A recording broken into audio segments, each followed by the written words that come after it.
Praise lord అండి. దేవునికి మహిమ కలుగును గాక. మరి ఈరోజు వాక్యంలోనికి వెళ్ళడానికి ముందు చిన్న ప్రార్థన చేసుకుందాం.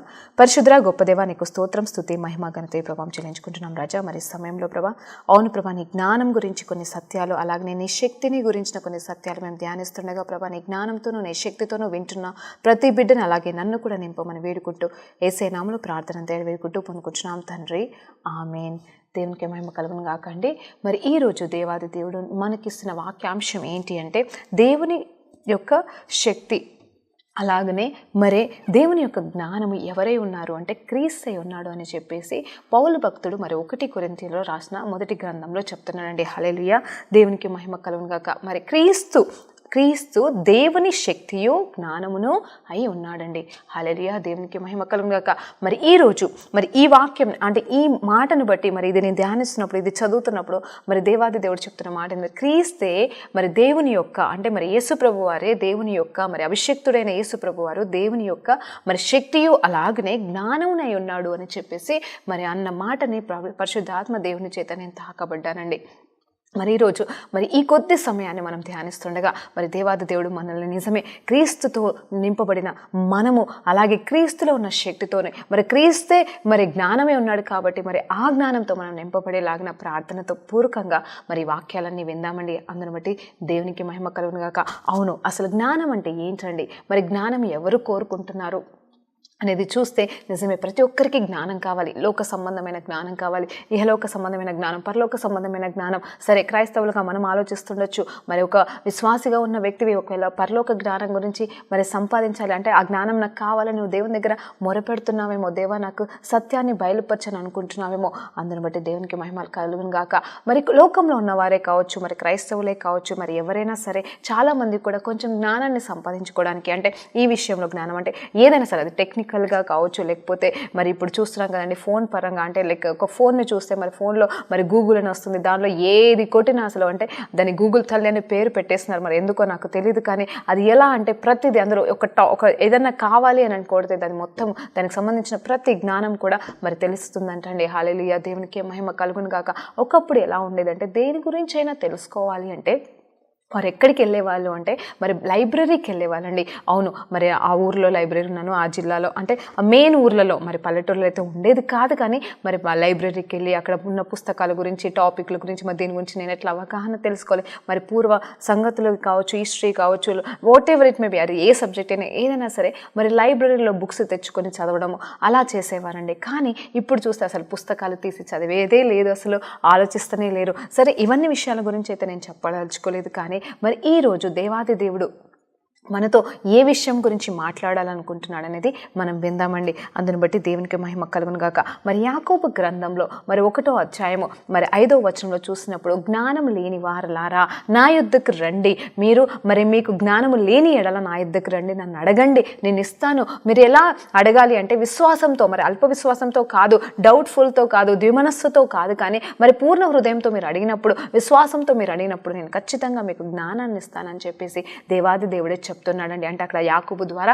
మరి దేవాది దేవుడు మాట్లాడుతున్నాడు. మరి ఆ మాట గురించి కాదు, కానీ మరి అలాగే పాత నిబంధన ప్రకారంగా చూస్తే మరి దేవాది దేవుడు చెప్తున్న మాట, మరి పరిశుద్ధాత్మ దేవుని చేత రాయబడిన ఆ గ్రంథాలలో చూస్తున్న మాటలు ఏంటి అంటే, మరి మొదటిగా మరి ముఖ్యంగా సామెతల గ్రంథంలో చూసినప్పుడు మరి యాకోబు మరి యోబు గారి గ్రంథాల్లో మనం చూస్తే అక్కడ ఏమని ఉంటుందంటే, మరి దేవాది దేవుడు మరి జ్ఞానాన్ని మొట్టమొదటిగా మరి తయారు చేశాడు, అంటే మరి దాన్ని సృజించాడు అని చెప్తున్నాడు. హల్లెలూయా. మరి అంత మాత్రమే కాదు, మరి ఇక్కడ నూతన నిబంధన ప్రకారంగా చూస్తే మరి దేవాది దేవుడు క్రీస్తే మరి జ్ఞానమై ఉన్నాడని కూడా మరి వాక్యం చెప్తుంది. అందుని బట్టి మహిమ కలుగును గాక. మరి నూతన నిబంధన ప్రకారమే కావచ్చు, పాత నిబంధన ప్రకారమే కావచ్చు, మరి ఏ ప్రకారమైనాను జ్ఞానం అయితే మాత్రం నిజమే మొట్టమొదటిగా దేవుని చేత రూపించబడింది. అదే జ్ఞానాన్ని వాడుకొని మరి దేవాది దేవుడు హల్లెలూయా మరి సృష్టిని అంతా కూడా సృష్టించినట్టుగా, మనిషిని సృష్టించినట్టుగా, మరి కావలసినంతా కూడా సృష్టించినట్టుగా మరి వాక్యాలు చెప్తున్నాయండి. అందుని బట్టి దేవునికి మహిమ కలుగును గాక.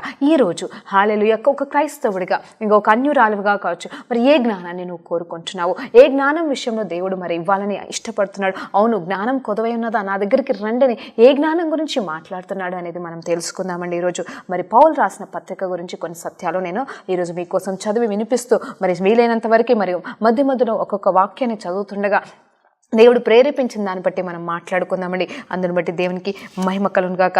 మరి అక్కడ పౌలు గారు రాసిన మొదటి కొరింథీయులకు రాసిన పత్రిక మరి అక్కడ 1వ అధ్యాయంలో చూస్తే అలా 2వ అధ్యాయంలో చూస్తే మెయిన్గా ఈ 2 అధ్యాయాలను విషయంలో అక్కడ దేవుని శక్తి గురించి అలాగే జ్ఞానం గురించి ఎక్కువగా మరి పౌలు గారు రాశారండి. మరి ఏమని రాశారు అంటే 13వ వచనంలో చూస్తే క్రీస్తు విభజించబడి ఉన్నాడా. మరి 1వ అధ్యాయం 13వ వచనం చదువుతున్నానండి. క్రీస్తు విభజించబడి ఉన్నాడా, పౌలు మీరు కొరకు సిలువ వేయబడి ఉన్నాడా, పౌలు నామమున మీరు బాప్తిజం పొందితిరా, నా నామమున మీరేమైనా బాప్తిజం పొందితిరా అని ఎవరైనా చెప్పుకుంటున్నారా అంటే ఇక్కడ ఎక్కడ ఆరంభిస్తున్నాడు అనేది చూస్తే నిజమే. మరి కొరింథీయులకు రాస్తున్నాడు ఈ పత్రిక. ఏమని రాస్తున్నాడు అంటే మరి ఇక్కడ కొన్ని సందర్భాలు కొన్ని విషయాలు కరెక్షన్ చేస్తున్నాడు. అక్కడ ఏమని కరెక్షన్ చేస్తున్నాడు అంటే మీరు ఎందుకు మమ్మల్ని గణపరుస్తున్నారు, మీరు ఎందుకు పౌలు సంఘం అంటున్నారు, మీరు ఎందుకు అపోలో సంఘంగా అనుకుంటున్నారు, ఇదిగో పౌలు మాకు బాప్టిజం ఇచ్చాడు, మరి ఇదిగో అపోలో బాప్టిజం ఇచ్చాడని చెప్పేసి మీరు ఎందుకు అనుకుంటున్నారని చెప్పేసి ఆయన బాధని అక్కడ వ్యక్తపరుస్తూ అసలు మీరు ఎవరండి, ఎందుకు ఇట్లా ఆలోచన చేస్తున్నారు, అలా అనకండి అని, నేను అసలు బాప్టిజం ఇవ్వడానికి రాలేదు, కేవలం శిలువ సువార్త ప్రకటించడానికి దేవుడు నన్ను ఎన్నుకున్నాడు కాబట్టి ఆయన సువార్త మాత్రమే నేను ప్రకటిస్తున్నాను, కేవలం ఏదో 2-3 మాత్రమే నేను బాప్టిజం ఇచ్చాను కానీ ఎవరికి బాప్టిజం ఇవ్వలేదు, అంత మాత్రాన మీరు నేను ఆ మూలంగా మీరు బాప్టిజం పొందుకున్నారని నన్ను గణపరుస్తున్నారేమని ఒక బాధతో మరి ఆరంభిస్తున్నాడండి ఈ మాటలన్నిటినీ.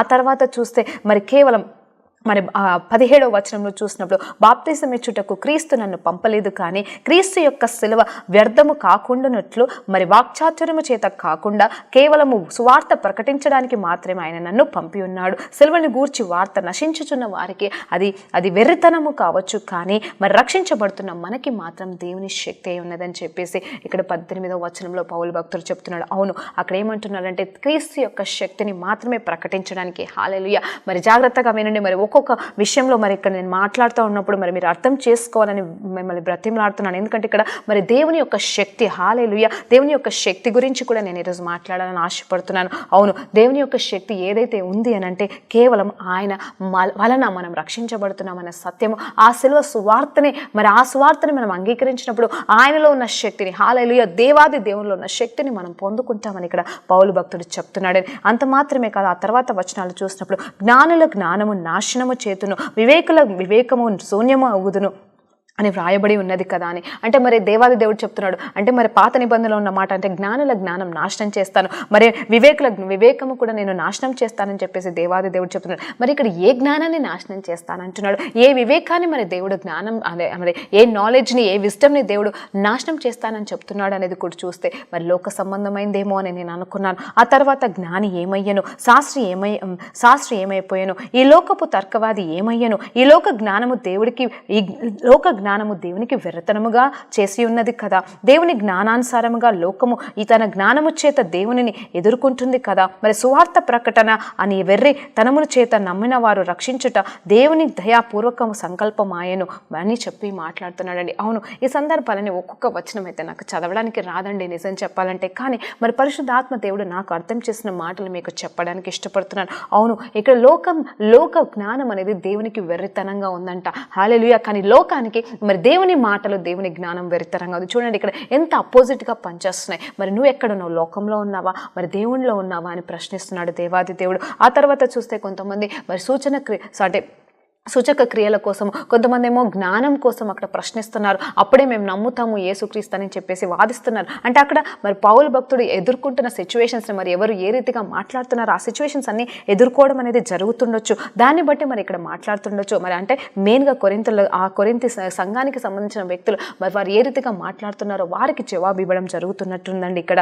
మరి ఆ తర్వాత చూస్తే మరి 27వ వచనం 29-30 వరకు చూసినప్పుడు కూడా అక్కడ ఏమంటున్నాడు తెలుసా. మరి అక్కడ ఇదిగో చూడండి, సహోదరులారా మిమ్మల్ని పిలిచిన పిలుపు చూడుడి, మీలో లోకరీతిగాను జ్ఞానులైన వారిని గనులైన వారిని గొప్ప వంశము వారైనను అనేకులు పిలువబడలేదు. కానీ ఏ శరీరమును దేవుని ఎదుట అతిశయింపకూడనట్లు జ్ఞానులను సిగ్గుపరచుటకును లోకములో నుండి వెర్రి వారిని దేవుడు ఏర్పాటు చేసుకున్నాడు అని చెప్తూ మరి ఆ తర్వాత ఇంకా బలవంతులను సిగ్గుపరచుటకు లోకంలో బలహీన వారిని దేవుడు ఏర్పాటు చేసుకున్నాడు అని చెప్తున్నాడు. ఎన్నిక లేని వారిని దేవుడు మరి వ్యర్థము చేయుటకు, ఎన్నికైన వారిని వ్యర్థము చేయుటకు ఈ లోకములు నీచులైన వారిని దేవుడు ఎన్నుకున్నాడని చెప్పేసి పౌలు భక్తుడు చెప్తున్నాడు. ఇక్కడ ఆగిపోదామా అండి కాసేపు? అవును, మొదటి నుండి అంతా నేను ఇప్పటివరకు మరి అది ఒక ఉదాహరణగా అంటే మీకు కేవలం ఒక ఇంట్రొడక్షన్ లాగా నేను చెప్తూ వచ్చాను, కానీ ఇక్కడ ఆగిపోవాలని ఇష్టపడుతున్నానండి. అవును, ఇక్కడ ఏమంటున్నాడంటే మరి లోకరీతిగా జ్ఞానులైన వాళ్ళను, మరి తెలివి కళ్ళ వారిని, గనులైన వారిని, గొప్పవారిని నేను వారిని తగ్గింపు చేయడానికి, మరి లోకంలో ఉన్న ఘనహీనులను, మరి జ్ఞానము లేని వారిని, వెర్రి వారిని మరి నేను ఎన్నుకుంటున్నానని చెప్పాడండి. హల్లెలూయా, దేవునికి మహిమ కలుగును గాక. మరి పౌలు భక్తుడికి దేవాది దేవుడు ఈ రీతిగా ఎలా మాట్లాడాడు అనేది చూస్తే మరి ఇక్కడ పౌలు భక్తుడు అక్కడ తగ్గించుకుంటున్నాడండి. ఏ రీతిగా తగ్గించుకుంటున్నాడు కదా అనేది చూస్తే సౌలుగా ఉన్న పౌలు మరి పౌలుగా మారిపోయాడు కదండి. ముందైతే సౌలుగా ఉన్నాడు, తర్వాత పౌలుగా మారాడని చెప్తారు. సరే, ఏది ఏమైనా నువ్వు పేర్లను బట్టి కాదు, కానీ మరి ఆయన మరి ముందు జీవితంలో చూసినప్పుడు ఆయన చాలా గొప్ప జ్ఞానవంతుడండి. మరి ఆయన ఎలాంటి జ్ఞానం కలిగిన వాడు, మరి బలశూరుడు, మరి ఆయన ఒక మంచి యాజకత్వం కాదు, కానీ మరి ఆయన ఒక మంచి ఉన్నతమైన స్థానంలో ఉన్న వ్యక్తి అంటాడండి. మరి రాజు అక్కడ ఉన్న మరి ప్రధాన యాజకులతో పాటుగా ఉండి అక్కడ వారికి సపరులు చేస్తున్నాడు, మరి పనులు చేస్తున్నాడు.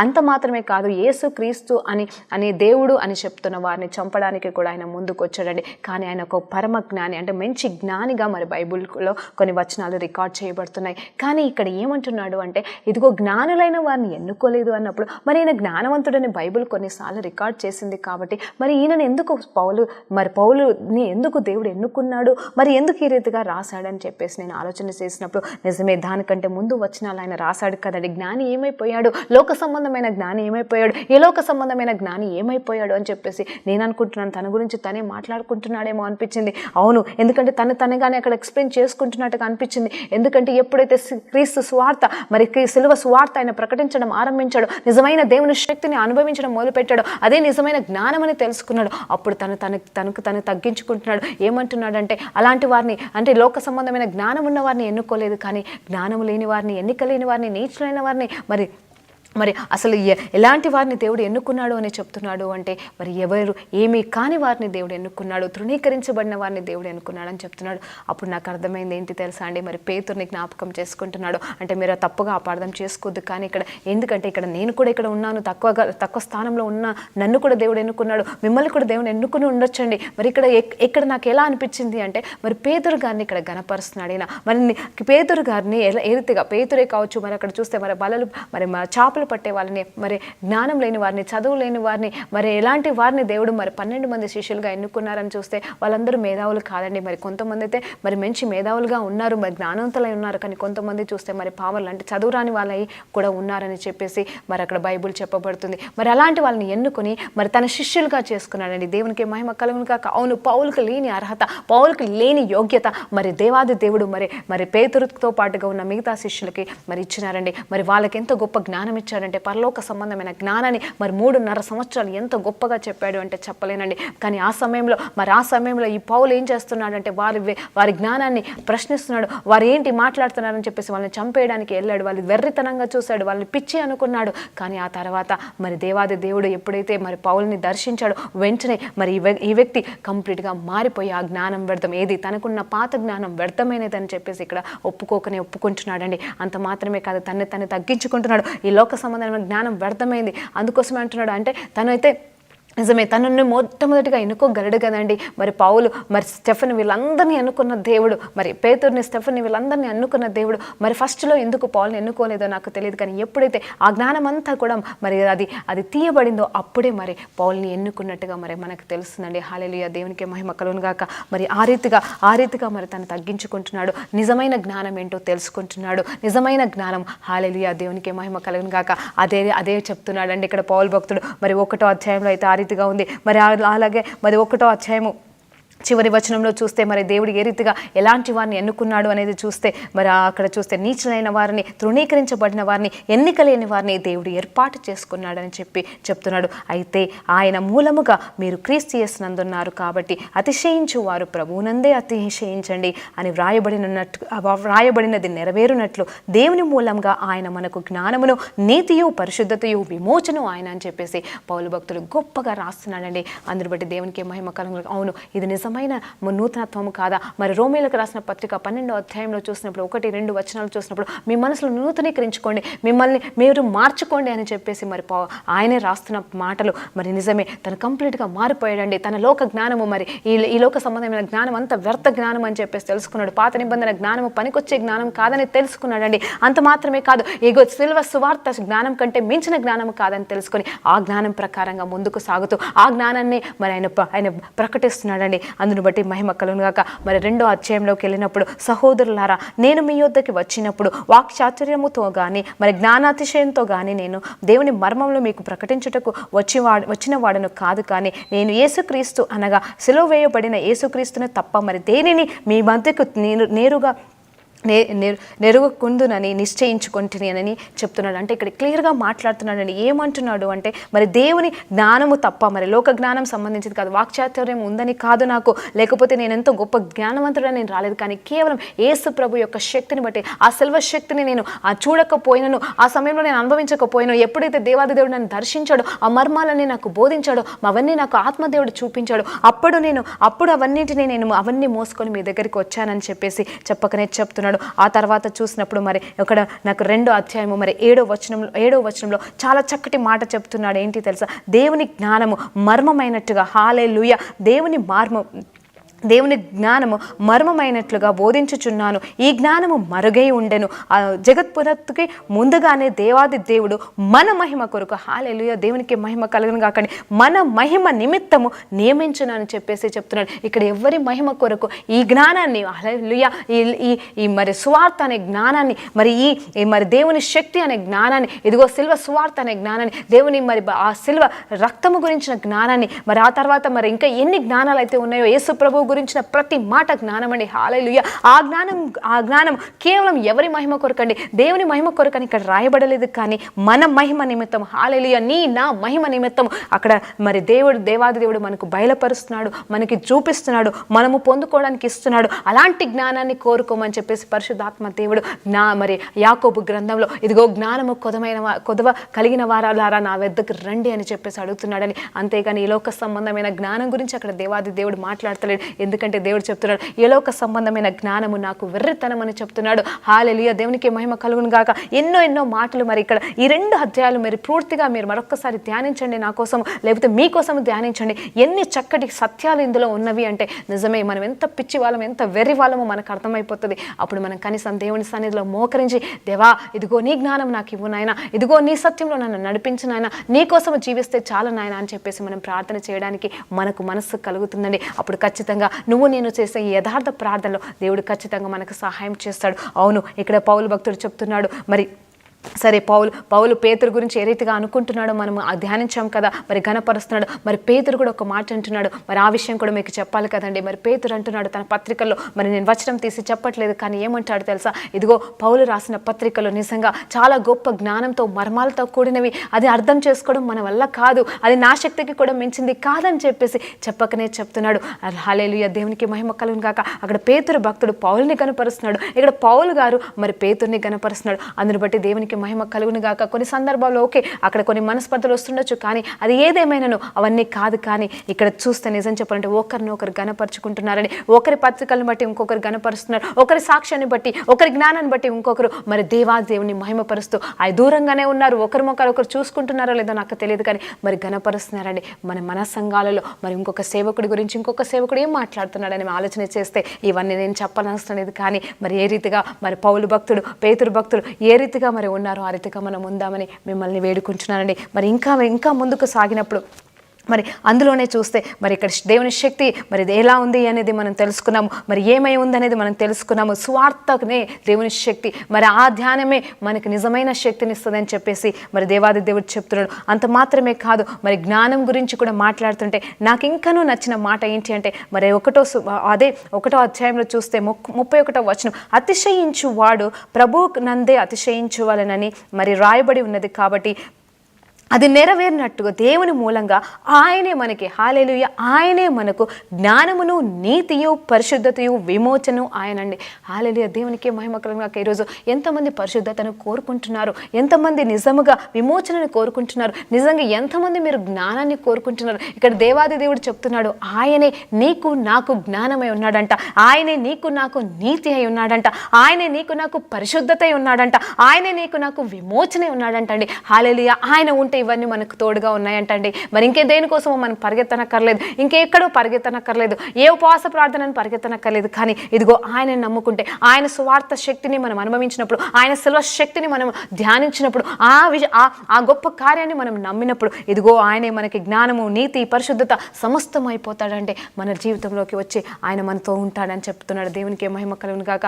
మరి ఈరోజు ఇంకొక మాట కూడా మీతో మాట్లాడాలనుకుంటున్నాను. అలాగే ముందుకు వెళ్ళినప్పుడు అక్కడ 11వ వచనం 2వ అధ్యాయం 11వ వచనంలో ఒక మాట ఉంటుంది, ఒక మనస్సుని గురించి, ఒక మనిషి గురించి, మరి అంటే నా గురించి నాకు తప్ప ఎవరికి ఎక్కువ తెలుసు అని చెప్పేసి ఇక్కడ రాస్తున్నాడు పౌలు భక్తుడు. అవును, ఒక మనిషిని గురించి తనకి తప్ప ఇంకొకరికి తెలియదటండి. మరి ఆ వాక్యాన్ని చదివితే మరి ఒక మనుష్యుని సంగతులు అతనిలో ఉన్న అతని మనుషాత్మకి తప్ప మరి ఇంకెవరికి కూడా తెలియదు అని చెప్పేసి అక్కడ వాక్యం చెప్తుంది. అంటే మరి నా గురించి నాకు తప్ప ఇంకెవరికి ఎక్కువగా తెలియదు. ఆఫ్ కోర్స్ దేవుడికి తెలుసండి, నీ గురించి నీకన్నా ఎక్కువగా దేవునికి తెలుసు. కానీ మరి నీ పక్క వారి కన్నా మరి ఎవరైనా సరే ఎవరు అర్థం చేసుకుంటారో చేసుకోరు, కానీ నీ గురించి నీకు మాత్రమే తెలుసు అని చెప్పేసి ఇక్కడ మరి అక్కడ పౌలు భక్తుడు చెప్తున్నాడు. మరి ఇక్కడ ఇవన్నీ కూడా ఈ పత్రికలో ఉన్న ప్రతి మాట కూడా మరి ఒక సంఘానికి రాయబడింది. ఇక్కడ సంఘం అంటే ఎవరో కాదండి, నువ్వు నేనే అయి ఉన్నాము. కాబట్టి ఈరోజు అక్కడ వాళ్ళకెవరికో రాశాడని కాదు, కానీ నీకు నాకు మరి మాట్లాడుతున్నా. ఇదిగో మన గురించి మనకే తెలుసు కాబట్టి మనం మార్చుకుందామా. మరి అలాగే ఆలోచించుకుంటూ పోయినప్పుడు మరి దేవుని ఆత్మ మాత్రమే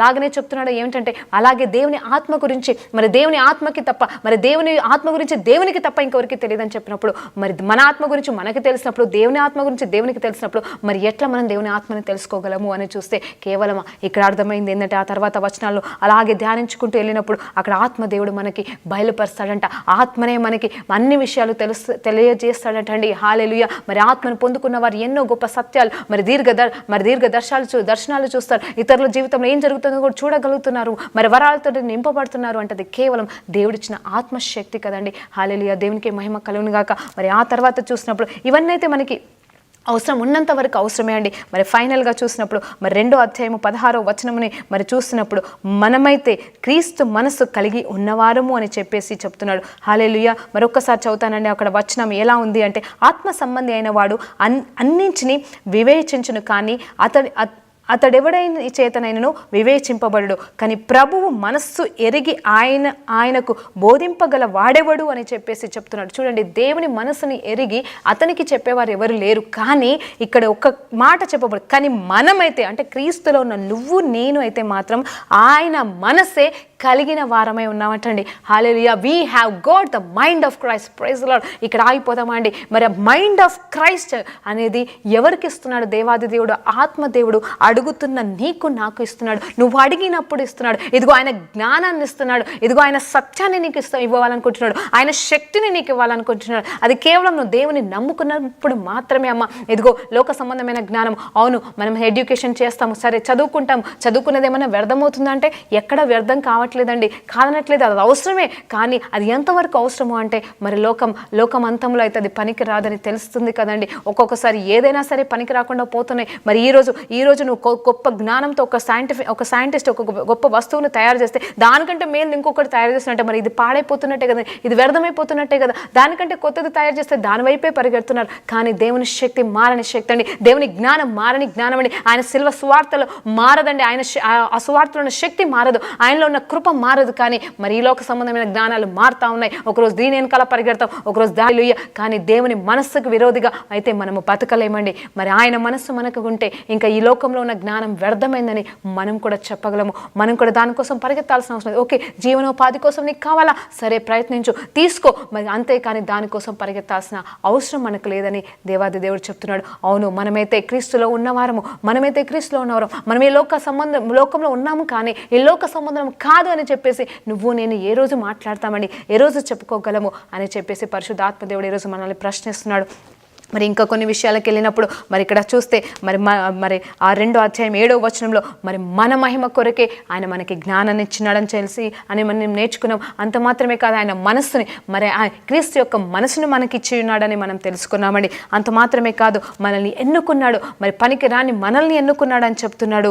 ఇంకొక మాట ఏంటి చెప్తున్నాడు తెలుసా?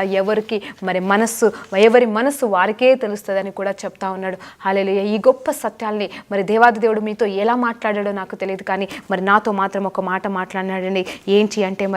ఏంటి అనేది చూస్తే మరి నేను రక్షణ పొందుకున్న కొత్తగా రక్షణ పొందుకున్నప్పుడు దేవాది దేవుడు నా జీవితంలో ఆత్మశక్తి చేత, అంటే ఆయన పరిశుద్ధాత్మ శక్తి నేను పొందుకున్నప్పుడు మరి నాకు తెలియకుండానే ఒక సంఘటన జరిగిందండి. అది ఒక చిన్న సాక్ష్యంగా ఒక నిమిషం చెప్పాలని ఆశపడుతున్నాను. ఏంటి అంటే నేను బీటెక్ చదివినప్పుడు, అంటే నేను ఇంజనీరింగ్ చేసినప్పుడు మరి కాలేజెస్లో సెమినార్స్ ఉంటాయండి. మరి ఆ సెమినార్ సమయంలో ఖచ్చితంగా మనం నిలబడి మరి బోర్డు దగ్గర మరి ఎక్స్ప్లెనేషన్స్ ఇవ్వాలండి. అంటే మనం ఆ ప్రాజెక్ట్ రిపోర్ట్ని మనం ఎక్స్ప్లెయిన్ చేయాలి. అక్కడ సర్స్ ఉంటారు, వాళ్ళ ముందర మనం చెప్పాలి అండి. అయితే నేను వెళ్ళి నిలబడి నేను చెప్పలేను సార్ అని చెప్పేసి భయపడి వచ్చేసాను. అంటే నేను పిరికి దానిలాగా భయపడి ఆ బోర్డు దగ్గర నిలబడి ఆ చాక్ని ముట్టుకోలేక నేను వెనక్కి వచ్చేసి, సార్ నాకు ఆ విషయంలో మార్కులు తగ్గించాను సార్, కానీ నాకు మాత్రం నేను చెప్పలేనని ఏడ్చాను. నిజంగా ఎంతమంది పిరికి వాళ్ళు ఉన్నారో, ఎంతమంది భయపడుతున్నారో ఈరోజు. నిజమే, స్టేజ్ ఫియర్ మీకుందేమో నాకు తెలియదు, కానీ ఆ రోజు నాకు నా స్టేజ్ ఫియర్, ఆ భయము నిజంగా నేను ఎట్లా పొడగొట్టుకున్నాను అనేది నాకు అర్థం కాలేదు. కానీ ఆ రోజైతే నాకు ఆయన సార్ ఏం చేశారంటే, పోనీలే పాపం ఏడుస్తుందని చెప్పేసి మార్కులు వేసి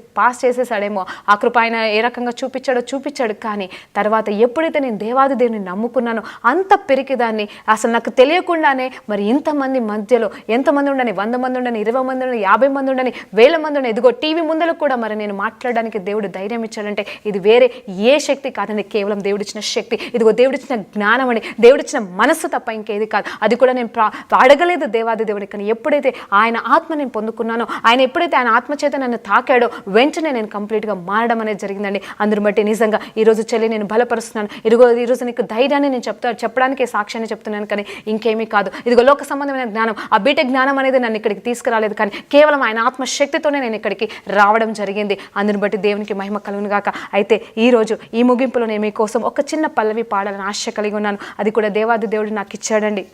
మరి 1 కొరింథీయులకు రాసిన 1వ అధ్యాయం 31వ వచనాన్ని, అతిశయించువాడు మరి ప్రభువునందే అతిశయించాలనే మాటని మరి ఆ 29 నుండి మరి 31వ వచనాలు మీరు ధ్యానిస్తున్నప్పుడు నేను పాడుతున్నానండి. అది ఏంటి అంటే, ఆయనే నాకు జ్ఞానమాయెను, ఆయనే నాకు నీతి ఆయెను, నా యేసుడే నాకు పరిశుద్ధతాయెను, నా యేసుడే నాకు విమోచనాయెను, నా యేసుడే నాకు విమోచనాయెను. మరి దేవాది దేవుడు నామంలో ఈ పాట అంతా కూడా మరి పాడడం జరిగిందండి. అందుని బట్టి దేవునికి మహిమ కలుగును గాక. మరి ప్రార్థనతో ముగించుకుందామండి. పరిశుద్ధ గొప్ప దేవానికి స్తోత్రం, స్తుతి, మహిమ, ఘనత, ప్రభావం చెల్లించుకుంటున్నాం నాయన. నిజమే, పౌలు భక్తుడు చెప్పినట్టుగా తనకు సంబంధించిన పాత జ్ఞానాన్ని విడిచిపెట్టి నిజమైన శిల్వ శక్తితో, శిల్వ జ్ఞానాన్ని, శిల్వ మనసును మేము ధరించుకొని ఉన్నప్పుడు ప్రభా, ఈ లోకంలో మమ్మల్ని ప్రభా నా తండ్రి ఇంకెవరు ప్రభా జయించలేరన్న సత్యాన్ని ఈరోజు మేము నేర్చుకున్నాం నాయన. అలాంటి కృపా సత్యాల్ని మాకు నిరంతరం ఎల్లప్పుడూ మాకు దయచేయమని వేడుకుంటూ, నీ ఆనందంతోనే నీతోనే మేము ఉండుటకు సహాయం చేయమని వేడుకుంటూ, నజరేయుడైన యేసు ప్రభు నామంలో ఈ ప్రార్థనంతా వేడుకుంటూ పొందుకుంటున్నాం తండ్రి. ఆమేన్.